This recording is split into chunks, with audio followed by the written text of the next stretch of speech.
Ayan na, nagkakalaglagan na mga kababayan. Dahil aside pala kay Zaldico, mayroon pang isang lumantad mga kababayan. Ang sinasabing bagman ng ating presidente mismo, yung apo ni E.S. Bersamin, si Yusek Bersamin mga kababayan. At hindi lang yan, matibay ang kanyang ebidensya mga kababayan. Sa takot niya na gawin siyang fall guy mga kababayan, o sacrificial lamb. Lumapit pala ito kay Libiste at nagsagawa ng affidavit mga kababayan. Nakuna ng CCTV ha, na nagpapatunay na ang amo niya na dinadalhan ng pera ay si Ngagba. At bilang patunay, mayroon pong kopya ng conversation itong si Bersamin sa pagitan ni Bersamin at ni Bangag si Libiste mga kababayan na isinumite bilang affidavit netong si Yusek Bersamin na sinasabing bagman. Panoorin niyo po mga kababayan. May palitan umano ng text message sina Pangulong Bongbong Marcos at dating Undersecretary Adrian Bersamin. Oh, yung bagman daw mga kababayan ni Bangag. Si Bersamin yung apo ni E.S. Bersamin. So bakit hindi yan tinanggap mga kababayan na ebidensya? Sa impeachment, wala daw substance. Gayong meron naman palang ebidensyang text messages mga kababayan. Ang gawin lang ng Kongreso dapat doon isomon yung sinasabing Bersamin. Na sa kickback sa flood control. Ayon sa nagsiwalat nitong si Representative Antonio Tino na isa sa nag-endorso ng impeachment complaint. Pabida sa Tinyo mga kababayan Pero galing daw yan kay Leandro Libiste mga kababayan. Ano kayong ginawa nilang pananakot kay Libiste Laban kay Marcos, lumalabas na bagman ng Pangulo si Bersamin. Aroy. Palasyo, Fake news! Standard, mga kababayan, sagot ng Malacanang. Fake news. wala itong katotohanan at nakatutok Fake! si Tina Pangiliban Perez. Punyetang mga animal. Kailan ba aamin ng mga buwisit? Pinatay at inilibing na ng Kamara kahapon ang impeachment complaints laban kay Pangulong Bongbong Marcos. 286? Pero hindi pa sumusuko Almost all, mga kababayan. ang Makabayan Bloc na nag-endorso sa pangalawang reklamo laban sa Pangulo. Pinag-aaralan daw ng grupo kung paano pa magagamit bilang ebidensya. Bakit kasi ito ang nagtataguyod niyan, mga kababayan? Kaya wala tayong tiwala dahil itong mga titinyo o mga makakaliwa mga kababayan, kakampuan ng Bangag sa Pangulo, ang umano'y palitan nito Lalo na yan. messages kay dating PLLO Undersecretary Adrian Bersamin noong nakaraang taon. Apo ni Mga Bersamin komunikasyon sa pagitan mismo ng Pangulo at saka ni Undersecretary Adrian Bersamin. Ang lumalabas talaga ay siya yung Dapat ipinresent nyo yan doon sa para yan ang substance. personal runner, ibig sabihin Ngayon mo lang din sinabi Kasabwat ka ba? Sinadya mga kababayan na hindi isali. utusan, bagman Bersamin. Complete na po ang 7.122 delivery sa akin. Tapusin ko po computation today. That was March 24 from July 10, 2025. Ito nga yung nagpapaabot si Bersamin na meron pong cash delivery. Dadalhin natin sa 2 billion. Dadalhin sa Si Lacson mga kababayan, bakit ayaw ipatawag si Bersamin? Yan ang katakataka. Nara resident. Okay? At Nara ang residence. sabi naman, Inabangag. ng Pangulo, quote, sasabihan ko si June Barry. Quote, Sabi ni Tino, pwedeng ibangga ang umano'y text messages na ito sa pahayag noon ni dating DPWH Undersecretary Roberto Bernardo. Si Bernardo umamin na mga kababayan, pero ang problema dyan, ayaw mag-step up. Ayaw niya ituro yung atong talagang mastermind. Doon lang sila sa maliliit mga kababayan na for the sake na mayroon lang siyang maituro. Hoy Lacson, ipatawag yung bagman! Si Bersamin. correlate natin ito dun sa salaysay naman ni Bernardo na in March, meron siyang kinomplete na mga deliveries including one delivery of is it around 2 billion ganon in an armored van, diba? Nang tanungin kung sino ang nagpakita sa kanya ng messages, sabi ni Tino, Isa nga po si Congressman Liviste sa sources. Yes. Si Libiste. Kaya yung inan niya mga kababayan, problemado. Problemado dahil parang parang mayroong threat mga kababayan sa kanyang anak. Wala natin anong ginawa nila kay Libiste na pamba-blackmail. Ipapakita rin niyo po ba sa amin yung pong text messages? Ako? Opo. Hindi. Meron pa bang iba? Ikaw lang nandyan. You know, it's better Wala. that, for example, Congressman Leviste be the one. Bakit? May kopya ka rin, ipakita mo na. Because he can explain the provenance of these records. Siya ang mas makakapagpaliwanag kung paano napasakamay sa kanya ang mga records na ito. Ayon pa kay Tinio, alam rin daw ito ni Representative Egay Erice at iba pang kongresista. O bakit binasura ni Egay Erice ang impeachment ni Bangag? Ang mga estupido mga kababayan, no? Alam na pala eh. Tapos bumoto na ibasura ang impeachment. Sinisikap naming kumpirmahin ito kay Leviste. Pero ipinadala lang niya ang kanyang social media post na nagsasabing sa mga nagtatanong kung totoo bang may hawak siyang ebidensya, panoorin na lang daw ang mga pahayag ni na Representative Antonio Tinio at Egay Erice. O, kinumpirma niya. Sa isa namang text message, kinumpirma ni Erice na ipinakita nga ni Leviste ang sinasabing text messages ng Pangulo. Paano at niya ni nakuha? Bersamin. Kaibigan niya si Bersamin. Imposible naman kay Bangag galing yung mga kababayan screenshot. Nahack ba? Sabi ni Erice, natakot daw si Bersamin na maging fall guy. Kaya gumawa raw ito ng affidavit sa bahay ni Leviste sa Taal, Batangas. Pumunta doon. Ipinakita pa raw sa kanila ni Leviste ang CCTV footage ng pagdating ni Bersamin kasama ang ilang umano'y mga abogado. Nais ngayon ng Makabayan Block sa kamera. Yan, matibay na yan na ebidensya mga kababayan. Diyos ko Lord, no? Matibay na ebidensya.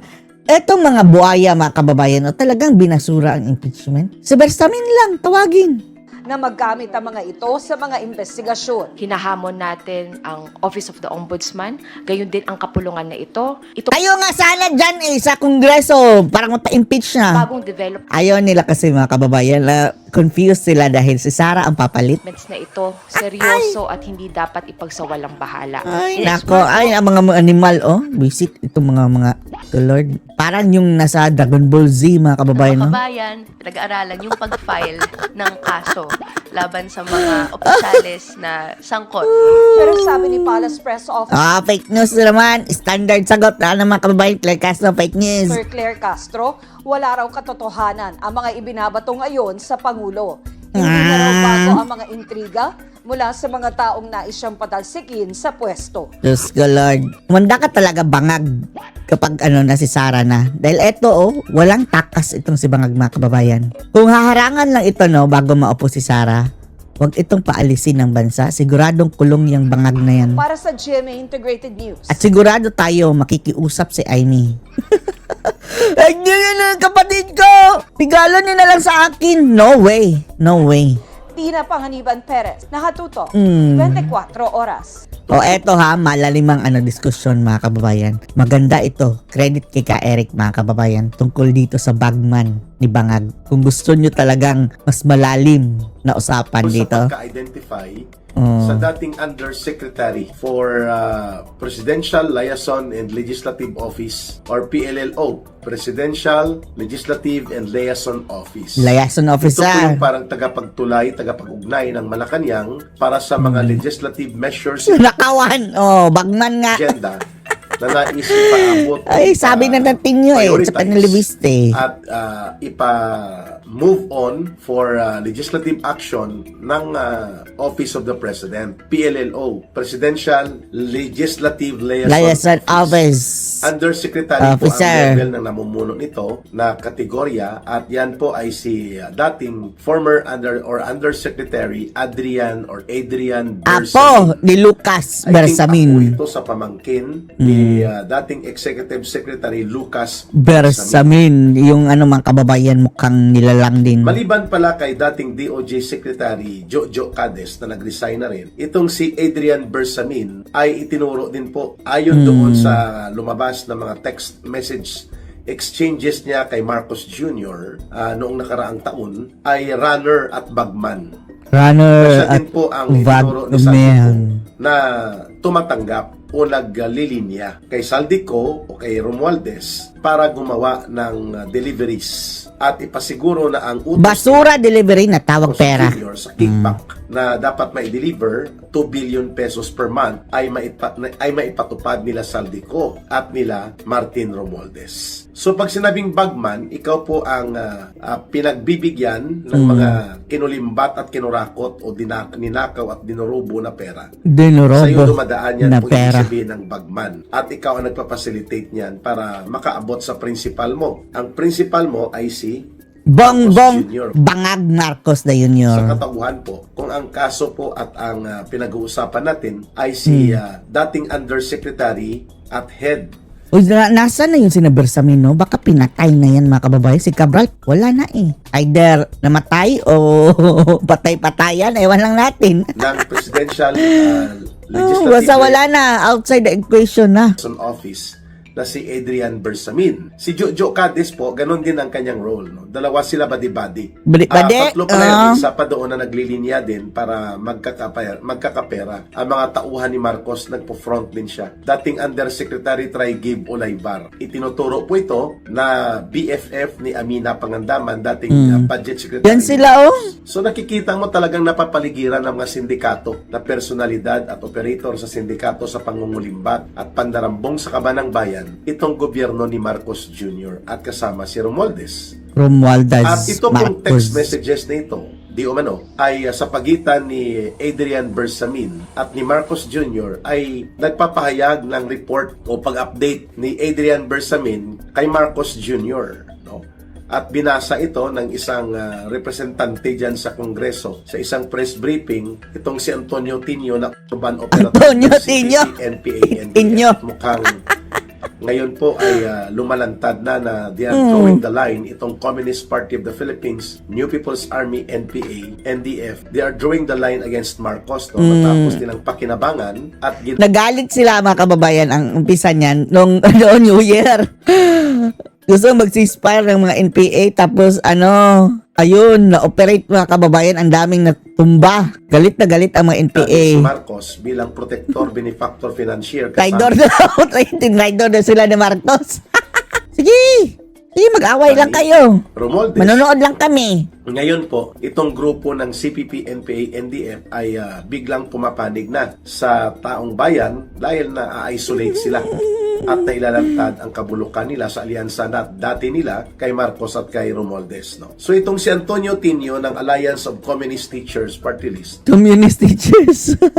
isa sa mga kongresista sa House of Representatives na ipinakita ni Congressman Leandro Libeste ang ilang mga text message exchanges na ito na sa pagitan ni dating Undersecretary Adrian Bersamin at ganon din po kay Marcos Jr. Marcos at, na yun kasama niya. din po sa naipakita ng o nagkaroon ng pagkakataon na makita ang naturang text messages ay si Congressman Igay Eresi from Caloocan. Oh, nakita nung pala Igay. Ikaw Igay, ha?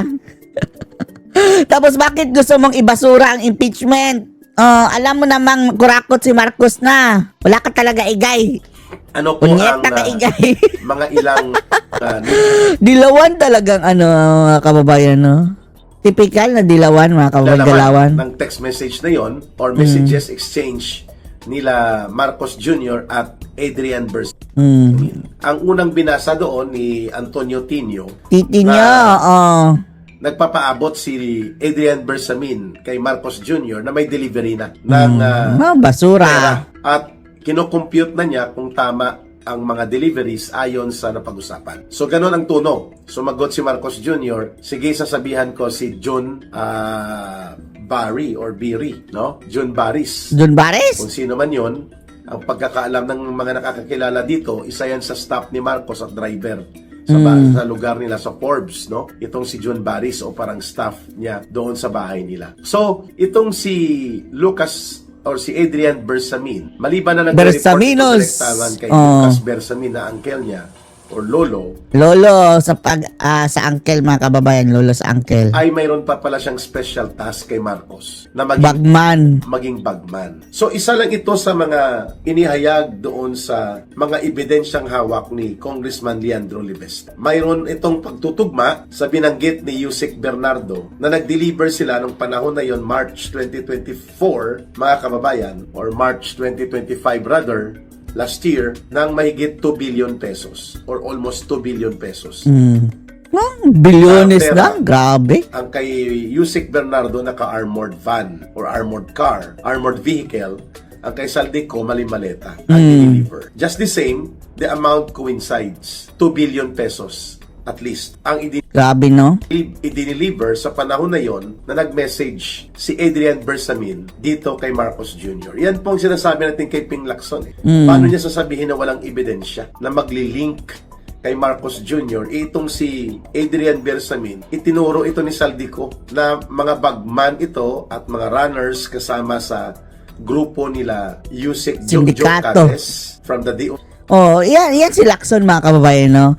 Yan ang problema kay Lacson, hindi niya pinatawag. J at ni Yusek Traigib Ulaybar sa Department of Education nakatago. Madadamay si Marcos So, ito pala Ay ang mga ayaw. ground operators ni Marcos. Sila Yusek Adrian Bersamin, sila Yusek Jojo Cades, at itong si Yusek Traigib Ulaybar na may direct link bilang BFF ni Amina Pangandaman sa Department of Budget and Management.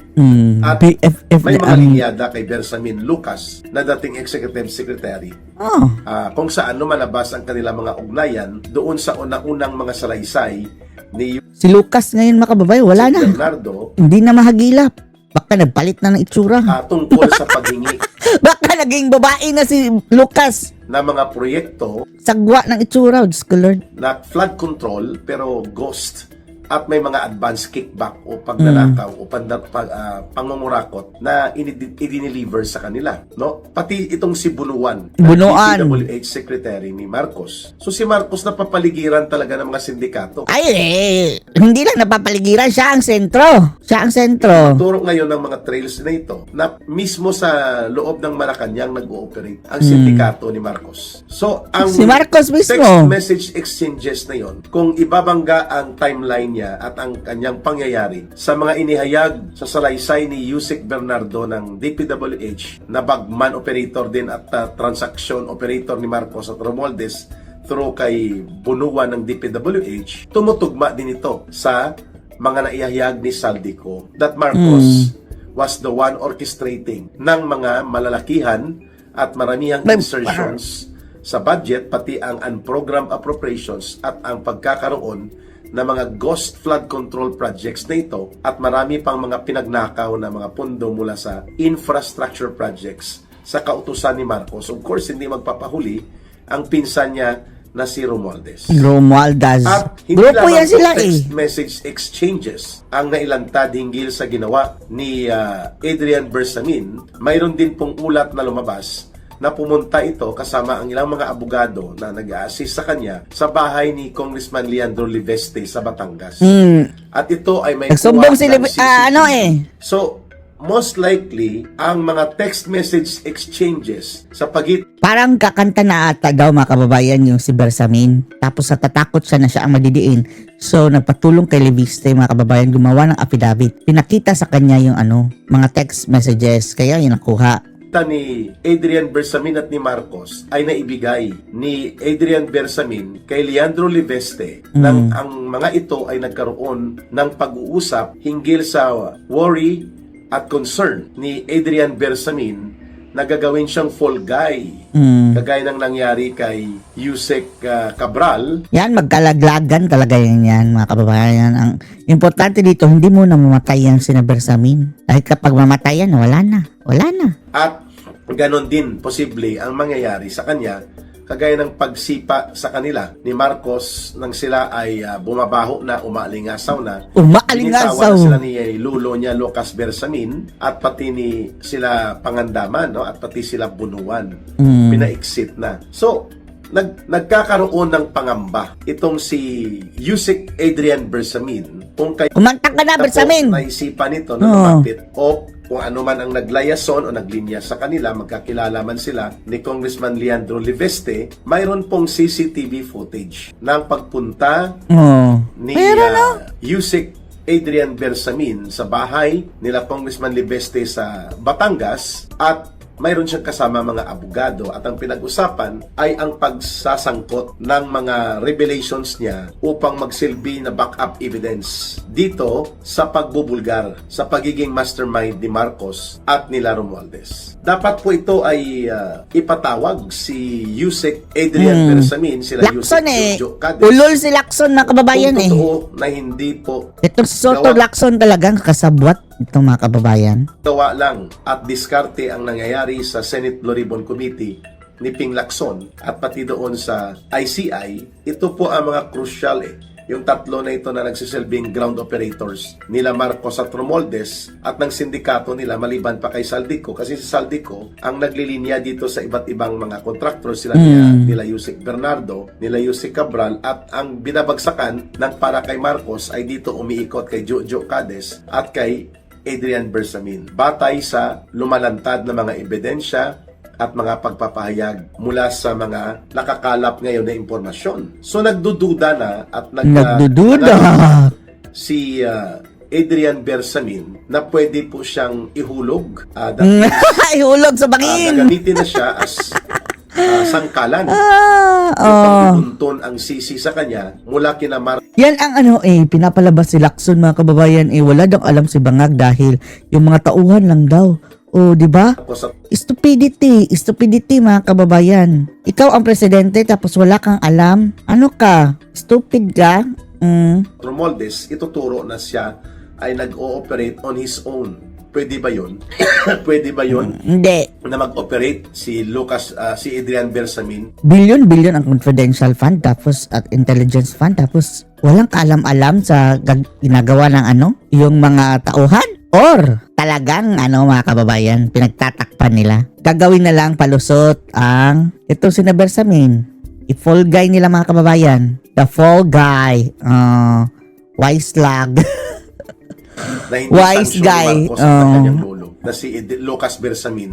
Na Lolo, demonyo. Simulang ebidensya mga kababayan. Nagkaroon po ng text message exchanges. At mukhang hindi pa kompleto ang ipinakita na kopya ng mga messages na ito ni Congressman Leandro Liveste. Kaya pala gusto nilang manahimik, no? Gusto nila Lacson, nila Yan Tito sina Soto, Lacson, no? at of course nila Marcos lalo na at ng sindikato niya gusto nilang manahimik na si Congressman Liveste mag-travel sa abroad at wag nang magbigay ng mga media interviews upang hindi na kumalat at lumaki pa ang mga ebidensya maliban pa sa mga Cabral files. So saan ngayon itong affidavit of assurance na nagdeklara na ng revelations niya itong dating bagman runner ni Marcos na si former Undersecretary Adrian Bersamin. Mayroon yatang kopya nito si Congressman Leandro Liveste. Sana ilabas na ito ni Congressman Leandro Liveste. Sapagkat Uy, Liviste, madidisgrasya ka niyan. Itatago mo na itatago. Labas mo na. Ay, namatay ito na na po ang pagpapakita Matay na si ang Cabral sinasabi daw. ni Saldico from his inner Dati-dati naawat kay Cabral mga kababayan na pero lumabas ang usap-usapan na baka patay-patayan lang dahil hindi pinakitang bangkay Dapat sana pinakita. circle participation mula doon sa Walang lamay mga kababayan. Diretso na cremate daw. direktang Lord. kaalaman at direkta niyang pagiging bahagi ng sindikato, tumutugma ang kanyang mga Syndicate binabanggit hindi ah. lamang doon sa testimonya ni Sergeant Gutesa. Tumutugma din po ang kanyang binabanggit ni Saldico doon sa mga revelations ni Yusek Bernardo at sa Cabral files at kina Diskaya, no, sa mag-asawang Diskaya.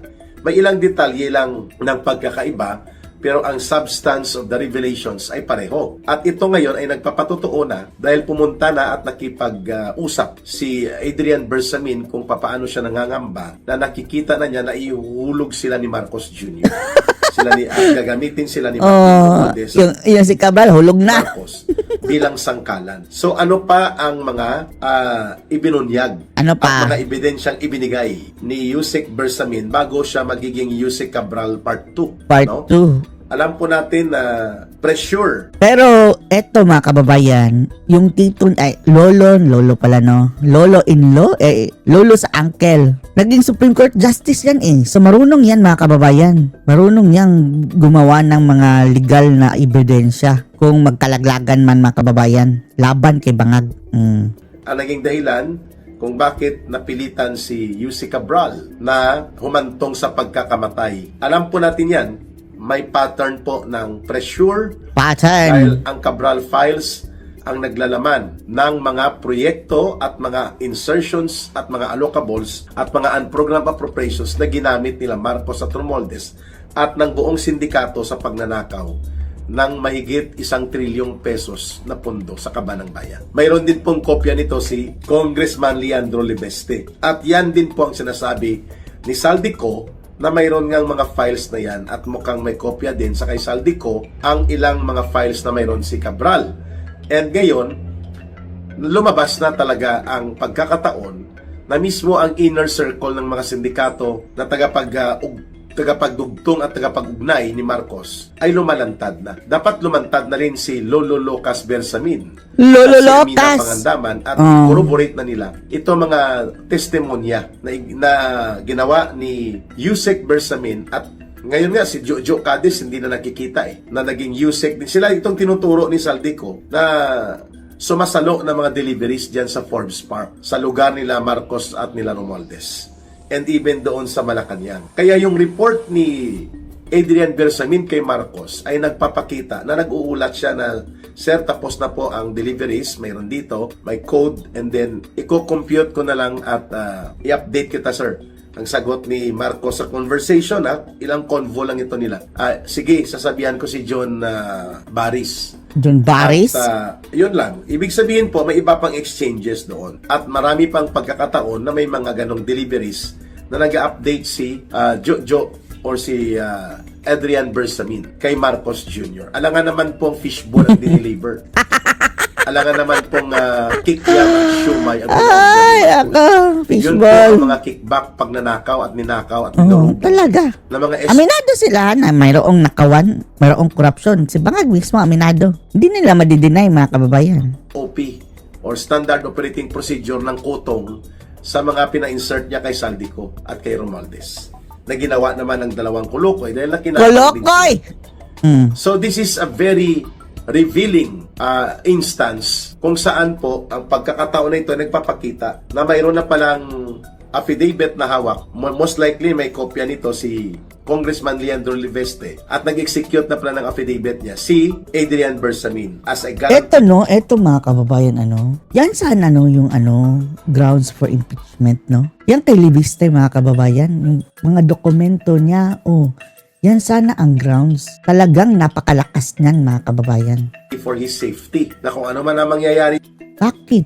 sa kanya Wala na ngayon dahil bakunado na si Bangag ng 1 year. alam na kung saan manggagaling ang threat. Siyempre kina Marcos at kina Romualdez. Sila lang naman ang pinaka-mastermind. Tinumbok na rin niya ni Saldico kaya hindi siya umuwi at bumabalik sa ngayon. At ganun din po, anong kakahantungan mo? Baka maging Yusek Cabral part 2 ka or part 3. Kaya tumahimik na si Lucas Bersamin, pinatahimik na siya ni super bilyonaryo na kanyang padrino. Laka, delikado kanyan ka Eric. Alam niyo na, yung oligarkong may-ari daw ng casino. At ganon din po, itong si Leandro Libeste, sinasabihan ng nanay niya na kumalma, tumahimik na. Kalma! So mayroon palang CCTV Baby, kalma. na pumunta talaga at nakipagkita pala si Adrian Bersamin at ang mga abogadong kasama niya kay Congressman Libeste. And abangan natin kung buo pa rin ang loob ni Leandro Libeste na ipahayag ang mga na kuha niyang ebidensya mula kay Adrian Bersamin. Mas mabigat po ito kung